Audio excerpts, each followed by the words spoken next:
주일 예배에 오신 여러분을 환영합니다. 오늘은 성령 강림 후 제17주 주일입니다.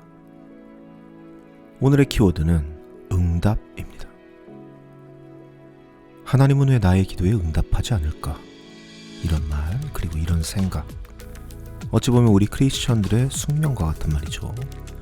평생을 신앙생활을 하며 한 번쯤은 입에 올리고 생각해보는 그런 생각입니다. 난 왜 여전히 이렇게 아프고 여전히 가난하며 여전히 수많은 문제를 안은 채 살아가야 하는 것인가? 왜 나의 기도는 다른 이들처럼 응답을 받지 못하는가? 이런 생각 말이죠. 하지만 이러한 질문엔 중요한 단어가 하나 빠져 있습니다. 아직이라는 단어죠. 즉 하나님은 나의 기도에 응답하지 않았다가 아니라 아직 응답하지 않으셨다, 이렇게 말해야 합니다. 이게 맞는 말입니다. 왜냐하면 하나님과 나의 관계는 인격적인 관계이기 때문입니다. 우리는 일반적으로 응답이라고 말하면 마치 하나의 문제를 해결하는 그러한 차원으로만 생각합니다. 아픈 것이 낫는 것, 지독한 가난에서 벗어나는 것, 자녀가 대학에 들어가는 것과 같이 그 문제가 해결되는 것이 응답의 기준입니다. 하지만 응답이라는 말은 그런 뜻을 가지고 있는 말이 아닙니다. 응답이란 다른 말로 대답입니다. 요청에 대한 반응, 질문에 대한 대답으로 오는 것이 응답입니다.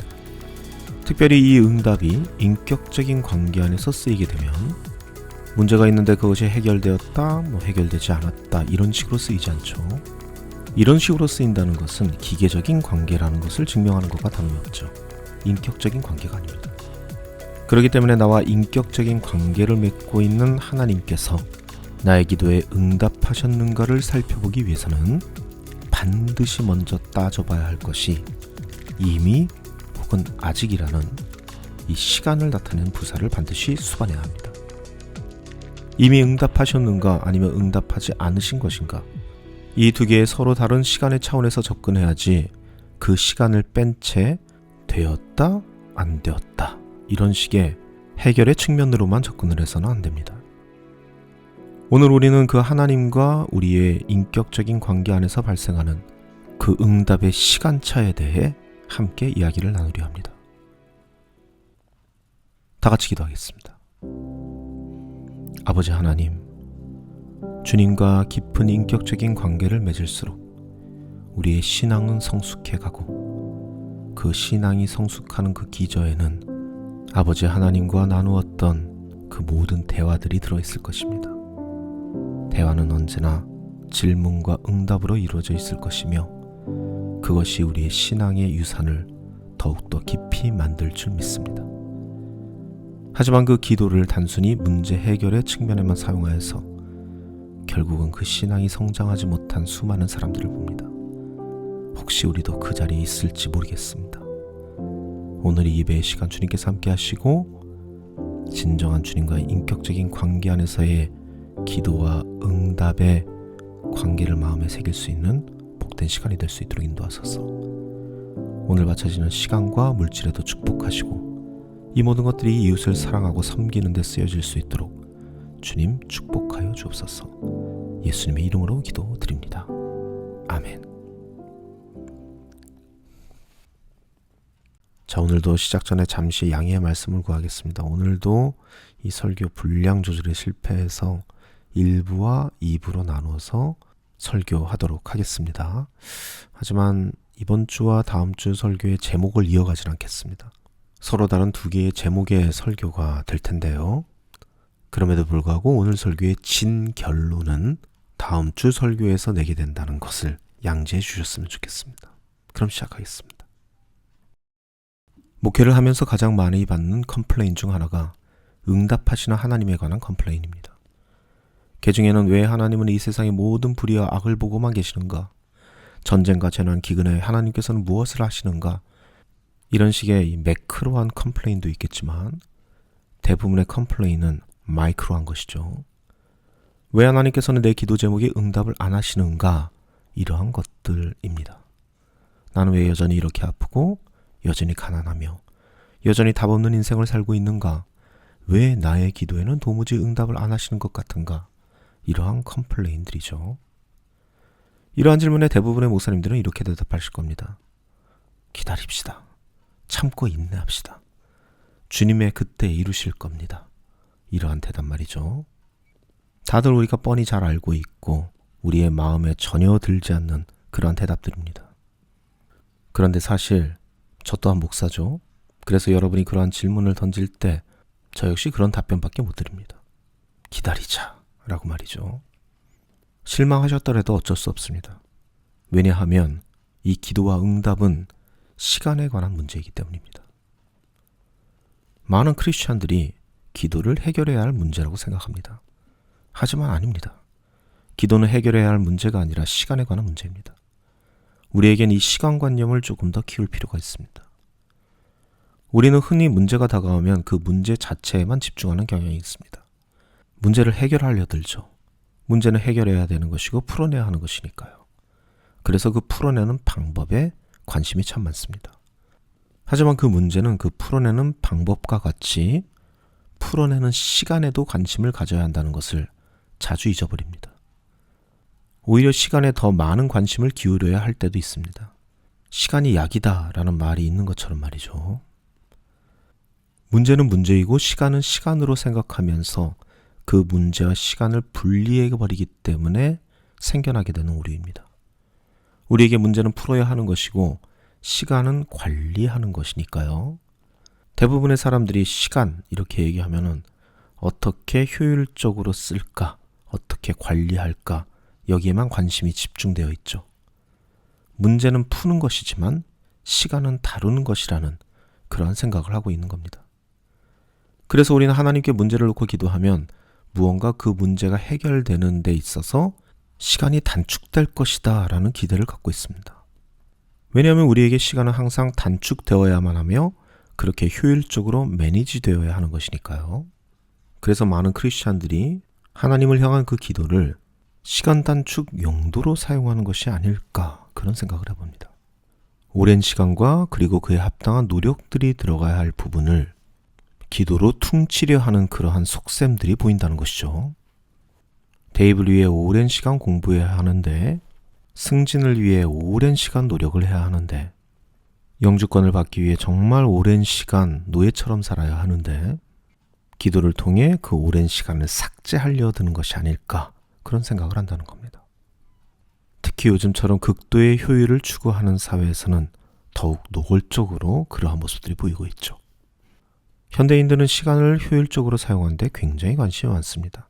특별히 우리 대한민국 사람들은 세계 최고 수준이죠. 어떻게 하면 그 시간을 효율적으로 쓰고 그 시간 안배를 어떻게 하느냐에 관심이 참 많습니다. 그래서 교회 오는 시간 몇 분, 예배 드리시는 시간 몇 분, 그리고 교회에서 돌아가는 데 몇 분, 쉬는 데 몇 분, 일하는 데 몇 분 이런 식으로 시간을 관리하는데 관심이 참 많습니다.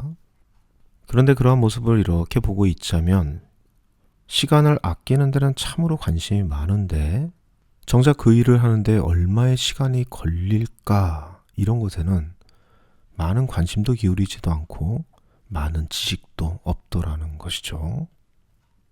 다시 말하면 시간을 아끼는 데는 참 관심이 많은데 그 하나하나의 항목을 수행하여서 얻게 되는 그 결과가 나오기까지 얼마나 많은 시간이 걸려야 하는지에 대해서는 크게 생각을 기울이지 않는 것 같더라는 것이죠. 어떻게든 시간을 줄일 생각만 하고 있다는 겁니다. 특별히 인간관계, 즉 인격적인 관계를 쌓아가는데 얼마나 많은 시간이 필요한지에 대해서는 매우 취약한 모습을 보이고 있는데요. 자, 예를 들자면 일주일에 한두 시간 내어서 하나님과 인격적인 관계를 맺게 될 것이라고 생각한다면 그거 참 큰 오산이죠. 수요 예배와 금요 기도에 나와서 2-3시간 더 채운다고 해도 다 합쳐서 넉넉하게 5시간, 6시간 정도인데 일주일에 5-6시간 만나서 인격적인 관계가 맺힌다? 이런 걸 기대해서는 안 되죠. 그럼 새벽 예배 나오고 집에서 큐티 하면서 7-8시간 더 늘리면 되지 않겠습니까? 그렇게 말할 수도 있지만 과연 그걸로 될까요? 여러분 하루에 꼬박꼬박 최소한 1-2시간은 보고 살아온 육신의 부모하고도 제대로 된 인격적인 관계를 맺기가 참 힘든데 눈에 보이지도 않고 잡히지도 않는 하나님과 과연 그 정도 시간으로 인격적인 관계가 맺혀질까요? 인격적인 관계를 맺는데 거기서 시간이라는 항목을 빼어버리고 깊은 인격적인 관계를 맺을 수 있는 무언가 기적적인 다른 방법은 없습니다. 그냥 시간을 써야 합니다. 사람은 자주 안 보면 멀어지게 되어 있습니다. 인격적인 관계이니까요. 기계적인 관계는 자주 안 봐도 항상 똑같은 모습으로 만날 수 있지만 여러분이 거래처 사람 만나는 것처럼 말이죠. 인격적인 관계는 그렇지 않습니다. 가끔 군대에 가 있거나 장거리 연애를 하게 된 커플들에게서 자주 안 봐도 서로의 애틋함을 가진 채 깊은 인격적인 관계를 키워나가는 그러한 경우는 있지만 그건 정말 애틋할 만큼 강제적으로 떨어져 있는 상태에서나 가능한 것이죠. 이 현대사회에 교회에 오는 것을 하나님과 교제를 나누는 것을 강제적으로 금지하고 있는 사회는 그렇게 많지 않습니다. 우린 그런 사회에 살고 있지도 않고요. 그럼에도 하나님과 함께하는 시간을 늘려나가지 못한다면은 결국 인격적인 관계를 쌓기는 결국 미련하다는 겁니다. 그러므로 일주일에 한두 번씩 거래처 사람 만나러 가는 시간 정도 투자하는 걸로 인격적인 관계를 맺는다? 그렇게 말하면 안 됩니다. 그냥 하나님과 거래하기 위해 교회 나온다. 난 하나님과 인격적인 관계가 아니라 기계적인 관계다. 이렇게 차라리 말하는 것이 더 솔직한 겁니다. 사실 시간을 투자하는 거는 이건 하나님이 아니더라도 모든 인격적인 관계에 적용되는 원칙입니다. 인격적인 관계에서는 반드시 시간이 수반되어야만 합니다. 이 누가복음에는 재미있는 비유가 하나 나오는데요. 바로 불의한 재판관의 비유입니다. 과부 한 명이 있는데 이 사람이 억울한 처지에 있는 겁니다. 그래서 재판관을 계속 찾아가는데 문제는 이 재판관이 불의한 재판관이었다는 것이죠. 얼마나 불의했냐면 본인 스스로도 이렇게 말할 정도였는데요. 누가복음 18장 4절 말씀입니다. 사람은커녕 하나님도 두려워하지 않는 사람이었죠. 그래서 이 과부를 봐도 어떠한 동정심도 못 느끼는 사람이고 이 과부하고도 어떠한 인격적인 관계도 맺고 있지 않은 그러한 양반인데 그런데 문제가 하나 생기는 겁니다. 이 과부가 정말 시도 때도 없이 찾아오는 겁니다. 그래서 매일 말하는 거예요. 원통합니다, 재판장님. 나의 적대자에게서 내 권리를 찾아주십시오. 이렇게 말이죠. 여러분이 이 재판관은 이 과부와 어떤 관계도 없는 사람입니다. 기계적인 관계조차 없는 사람입니다. 그런데 문제는 이 여자가 계속 와서 그렇게 원통하다 하니 이런 마음이 드는 겁니다. 5절 말씀입니다. 귀찮은 거죠. 여러분이 귀찮다는 것에 우리는 주목해야 합니다. 이 재판관은 이 과부와 어떤 관계도 아니었죠. 그런데 지금은 관계가 생긴 겁니다. 왜냐하면 귀찮다고 하니까요. 어떠한 관계도 없다면 귀찮을 이유도 없습니다. 그런데 이젠 귀찮습니다. 관계가 생긴 겁니다. 이 과부가 계속 자신의 시간을 내어서 재판관을 만나니 재판관과 이 과부가 만나는 시간은 계속 누적이 되었고 그 누적이 된 만큼 관계가 생겨버린 것입니다. 그래서 말하는 거죠. 야, 더 이상 관계를 맺으면 안 되겠다. 이제는 못 견디겠다. 그러니까 그냥 들어주고 말자. 여러분, 이게 관계의 힘입니다. 시간이 만든 관계의 힘 말이죠. 그리고 이어서 예수님께서 이렇게 말씀하십니다.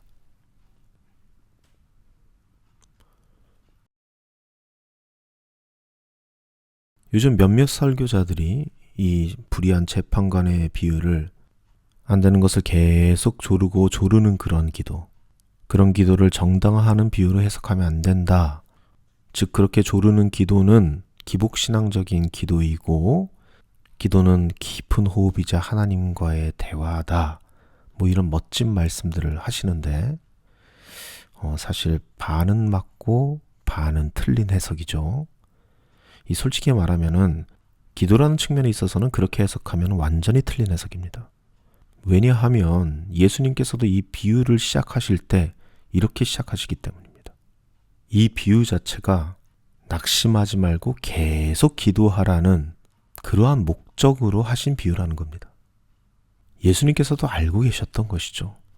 이 기도라는 것이 우리의 영혼의 호흡이고 하나님과의 대화인 건 맞지만 그럼에도 불구하고 기도에는 낙심이 따르게 될 때가 있다는 겁니다.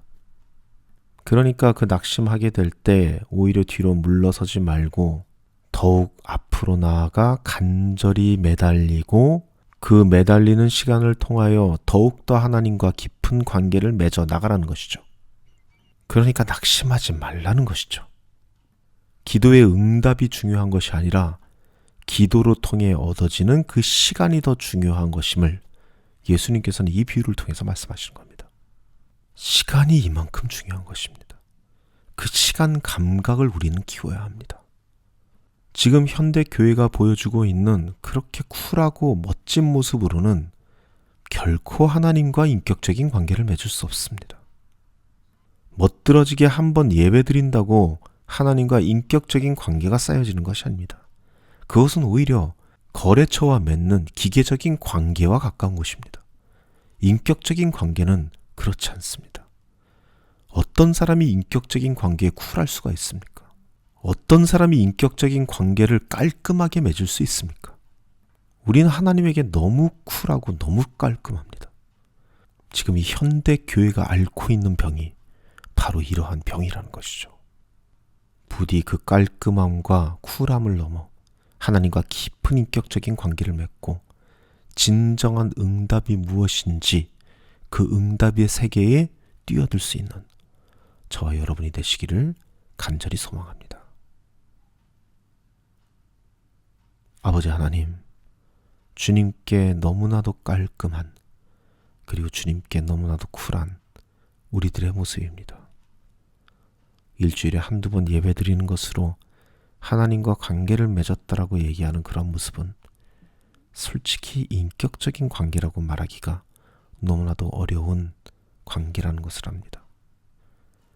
그저 하루에 한두 시간 큐티를 통하여서 나의 기도 시간을 통하여서 그렇게 맺을 수 있는 관계도 아니라는 것을 우리는 사실 잘 알고 있었습니다. 하나님과 인격적인 관계를 맺지 못한다면 우리는 어찌 보면 하나님과는 전혀 관계없는 사람일 수도 있고 성경에서 얘기하는 아들의 영, 딸의 영이 아닌 종의 영으로만 하나님을 바라보는 사람일 수도 있다는 것을 압니다. 아버지 하나님, 주님과 더욱더 깊은 인격적인 관계에 뛰어들 수 있는 그런 용기가 우리에게 있게 하여 주시옵소서. 진정한 아들과 딸로서의 응답을 얻을 수 있는 우리 모두가 되게 하여 주시옵소서. 이제는 우리를 죽기까지 사랑하신 우리 주 예수 그리스도의 벅찬 은혜와 우리를 사랑하사 독생자 예수를 이 땅에 보내주신 하늘아버지의 극진하신 사랑과 우리 삶의 인도자이자 보혜사 되시는 성령님의 사귐이 여기 모인 모든 주님의 자녀들 가운데 영원토록 함께하기를 간절히 축원하옵나이다.